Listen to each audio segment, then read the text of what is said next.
அப்ப இது போன்ற ஸ்டாம்பீடு பண்ணும்போது மக்கள் வந்து பெரிய அளவுக்கு பாதிக்கப்பட்டு உயிரை இழக்கும் போது அந்த கட்சி பொறுப்பெடுக்காம இருக்கு பாருங்க. சோ அந்த கிரவுண்ட்ல தான் வந்து இந்த பெட்டிஷனை வந்து என்ன செய்ய தயார் பண்றாங்க.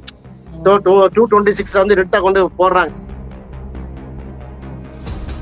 வந்து உச்ச நீதிமன்றத்துல வந்து அல்லது உச்ச நீதிமன்றத்திலோ அல்லது எலெக்ஷன் கமிஷன் ஆஃப் இந்தியால வந்து தீர்க்கமாக நம்ம நிரூபிச்சோம்னு சொன்னா அவங்க கட்சியுடைய அங்கீகாரத்தை என்ன செய்வோம், அங்கீகாரத்தை மட்டும் இல்ல அவங்களுடைய பதிவை ரத்து செய்யக்கூடிய விஷயம் இருக்குது.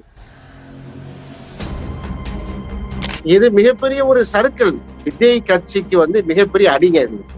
கரூர் ஸ்டாம்பீடு வந்து மிகப்பெரிய இழப்பு, மிகப்பெரிய செட்பேக் இருந்தாலும் கூட இது போன்ற வழக்குகள் வந்துட்டு இருக்கு பாருங்க.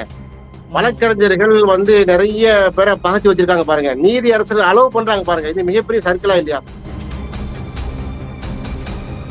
அவர் ஏன் குற்றவாளி பட்டியல சேர்க்கல, குற்றவாளி பட்டியல அதுக்கு பொறுப்பேற்கல அப்படின்ற கேள்வி கேட்டிருக்காரு. அதன் அடிப்படையில அங்கீகாரத்தையோ அல்லது பதிவு ரத்து கேட்கிறாரு.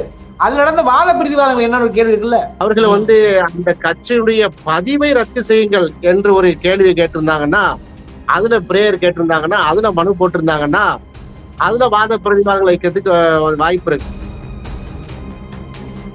இப்ப இன்னைக்கு நீங்க சொன்ன மாதிரி தாவேக்காவுடைய சில பதிவுகளை நான் பார்த்தேன். அவங்க பேரை போட்டு நான் இந்த பொறுப்புல இருக்கேன்னு புஷியானந்த வந்து காரி துப்புறாங்க.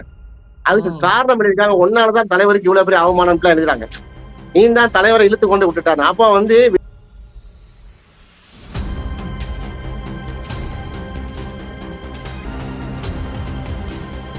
புஷி ஆனந்த் கடிவாளம் போட்டு அவரை கண்ட்ரோல் பண்றாங்க, கட்சி விட்டு நீக்கட்டும். இப்ப இருக்கிற சூழ்நிலையில புஷி ஆனந்த் கட்சியை விட்டு நீக்கி விட்டாலே விஜய் மேல இருக்கக்கூடிய ஒரு 50% கரை வந்து என்ன செய்யும், ஓடி போய்விடும். புஷி ஆனந்துக்கு எனக்கு வாழ்க்கை வரப்பு சண்டைலாம் ஒண்ணும் கிடையாது.